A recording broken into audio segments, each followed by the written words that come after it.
Okay, we're going to continue our lectures in Analytics for Business and Economics with lecture number 2, an introduction to RMarkdown. RMarkdown is a really handy way of making documents and reports that embed statistical analysis. So if you've ever had to go through and make a chart in Excel, then copy it into Microsoft Word, and then format everything, and then all of a sudden something changes, so you had to redo the chart, copy it again, you know it's kind of frustrating and a lot of painful labor to do that. Well, inside R, there's a really great package called RMarkdown that lets you do all that, but do it at the click of a button. So without any further ado, let's jump right in. So why do we want to mess around with this thing called RMarkdown? Well, RMarkdown gives us several things. Number one, reproducibility. By putting our documentation together with any kind of analysis that we're doing, it's all together, it's in one spot, and you can easily see what's going on and what's been done. And so it makes doing things like documenting your statistical analysis really easy. It's also really versatile in that you can use RMarkdown to create PDFs, websites. So all the web development and all the websites for this course are developed inside of RMarkdown. For making Word documents, PowerPoint documents, and other such things that will have things like math in them. They can have pictures and graphics. They can draw data. You can have tables that sum up your data. Do all of that analysis, all those calculations are right together with the document that you're actually presenting it in. So you don't run into problems like, for example, you did draft number 1 of your report uses this version of the table, something slightly changed, and so you have an updated draft.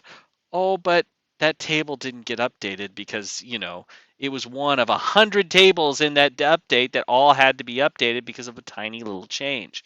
Well, RMarkdown eliminates that hassle. So whether or not you decide, oh, this is way too hard, I don't want to futz with any of it, or man, this is really neat, I think it's worth at least giving it a look. I will say one quick thing about this, and I think it's called Quarto. That's another version of RMarkdown. Basically, I think they work about the same. I'm going to focus on using RMarkdown files, and I don't really see a whole lot of difference there. There's some stuff under the hood that's different. But for our purposes, we're just not, they're basically the same. We're not going to worry about it too much. All right, so we're going to do a few things to get started. First of all, if we want to create a new RMarkdown document, we're going to do this. Now, right here, that's a little confusing. That's meant to be an arrow. So the first thing I want you to do is come over here. I'm going to make this just a little bigger, shrink up my lecture outline, which is always going to be on the left, so that you can see my RStudio just a little bit better. And I'm going to come over here and I'm going to go File, then New File, and then, oops, I'll try RMarkdown. You can also do a Quattro document. I think basically it all works about the same. So I'm just going to stick with RMarkdown for right now. It's a little more well established. It's been around a little longer. And I'm going to do that. And notice it's creating this. First time you open up an RMarkdown file in any project, it's going to say, do you want to install these packages now? We haven't talked about what packages are. They're basically add-ons to R that give it more functionality. But for right now, we're just going to click yes. And it's going to take a minute. All right, as I promised, it did take a minute, but here we are back, and it pops up this document, this little folder right here, this dialog box. And so it wants a title, so I'm going to call it First RMarkdown Document. The author, I'm Logan Kelly, so I'm going to put in my name. Obviously, you would want to put in your name. And then you can put in the date. If you wanted to update the date automatically, you can click that little button right there. Now, there's other stuff in here, things like presentations, shiny apps, templates, documents, and you can also pick the type of document that you want. We're going to keep things really simple to start. All right, so we're going to keep it with a document, and we can either make an HTML document for something like an HTML report or essentially a website. Um, PDF, which is, well, you know what a PDF is, or a Microsoft Word file. We're going to say, let's do a Microsoft Word file for right now, because that's probably the one you're most likely to use. And we're going to click OK. Okay. And there we are. So what I'm going to do is I'm going to make this a little bit easier to work on this document by, first of all, see how I can grab this column divider and drag it. If I don't need stuff over in here, I can make that pretty small and it'd be fine. And for right now, I'm not going to need the console. So I'm just going to clear that because it's just a habit. And I'm going to click this button right down here. That makes it big, that makes it small, that makes it small, that makes it big. All right, it's really these are kind of handy just to hide things back and forth. But now I can see my whole document. One of the things I find annoying is I made a new document and puts all this crap in here. But we're going to leave it for just a second. I don't really like it, but hey, it's there. But what I'm going to do is I'm going to click on this button here. It says knit. See how it's got a little ball of yarn with a knitting needle in there? Yeah, it's kind of cute. This goes to a package called Knitter, which essentially is the magic that turns this thing here into a Word document. But it wants me to save my document. All right, I gave it a title before in that dialog box, and you'll notice it says it right up here where it says first markdown document. Title, well, that's where it gave the title, but I haven't saved my file. So I'm going to call it first markdown, and I'm going to save it. And notice it shows up right here. Okay, and it is compiled it. All right, so it compiled it into a Word document. So I'm going to go ahead and click download file. All right, I'm going to click allow. I don't use Safari that often, so I don't always know what I'm looking at. So I'm going to click on my downloads. I'm going to click right here to open up that Word file. And here's that document, all gussied up into a Microsoft Word file. Graphics, headings, titles. Isn't that cool? That's, I think, really, really powerful feature within R that I can do all of this stuff. And guess what? Next month, when this data updates by one observation and we have to rerun everything, we just update the data file, push the button, and it gives you an updated report. I think it's pretty cool. Okay, so that's a brief discussion of, what is RMarkdown and why use it.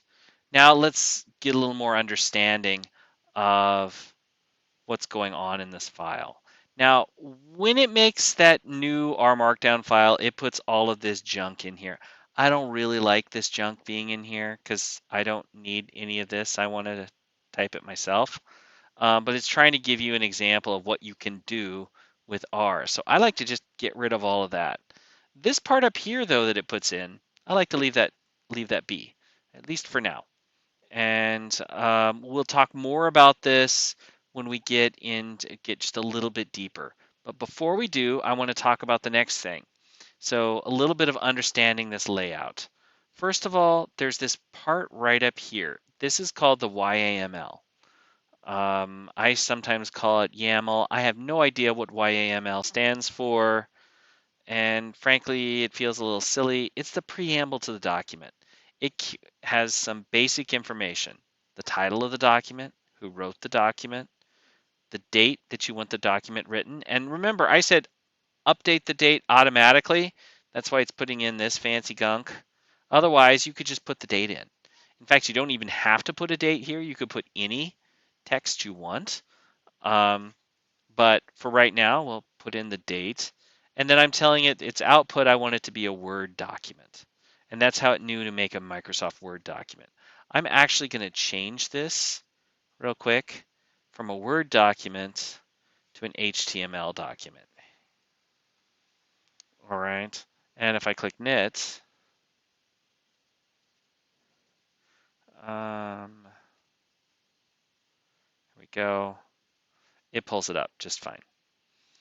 Okay. You'll probably want to keep them as Word documents. I'm just going to leave it as HTML document for now for the lecture because it's a little easier to show you what's happening. Okay. The next part is called a setup function. And these are code chunks.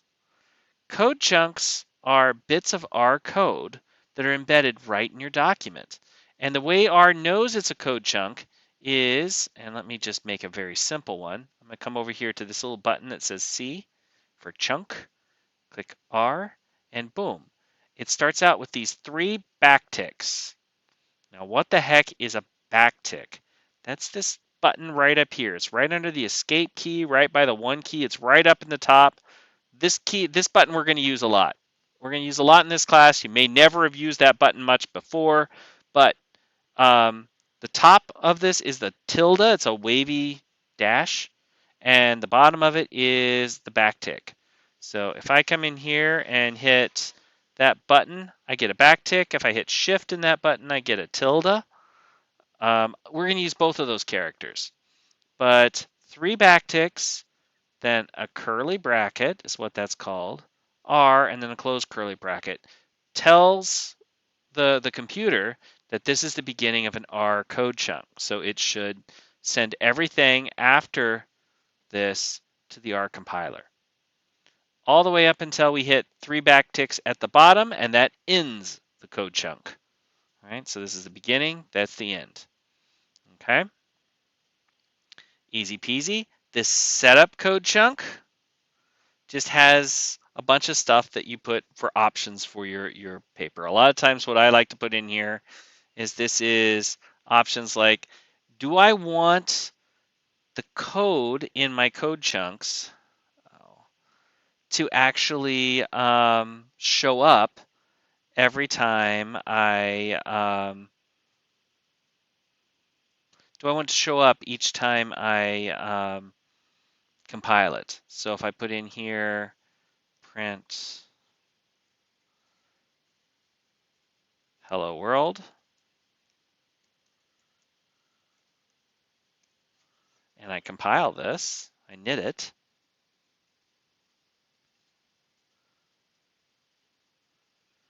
it prints the code, and then it prints the output.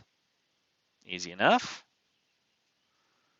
But if I change this to right here to false, and then I go ahead and knit this,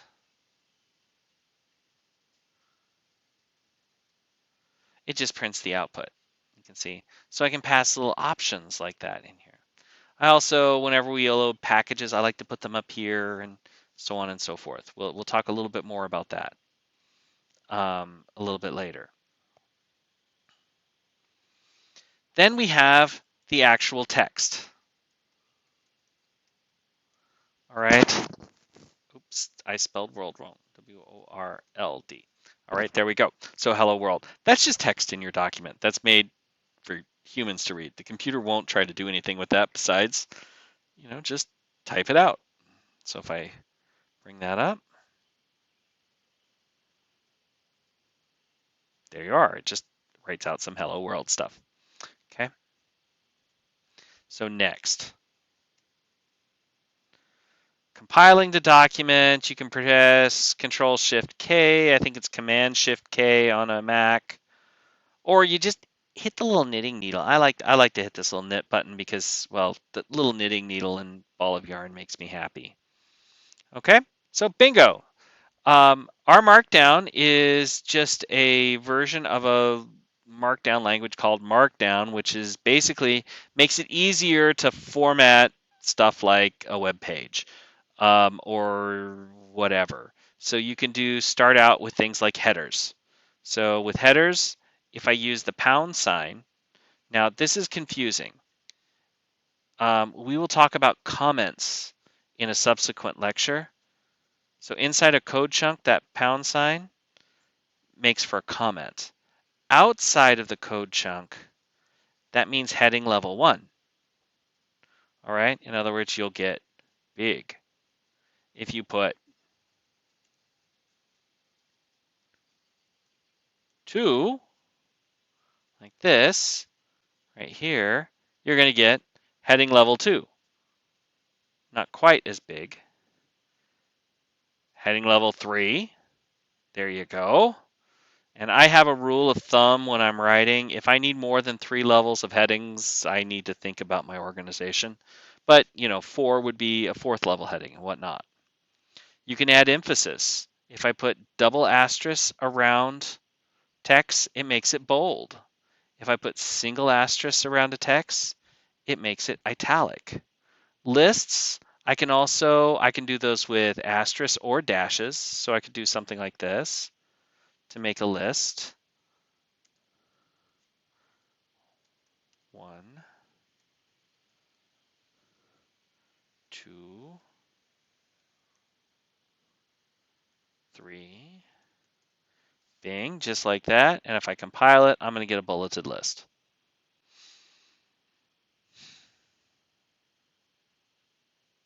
Maybe. There we go.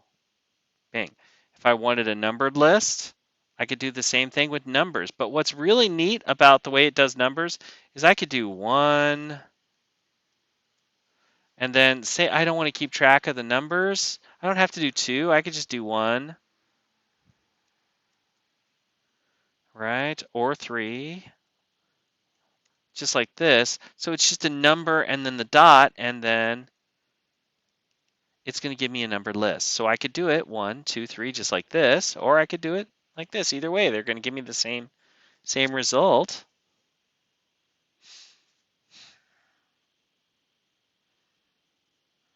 Eventually.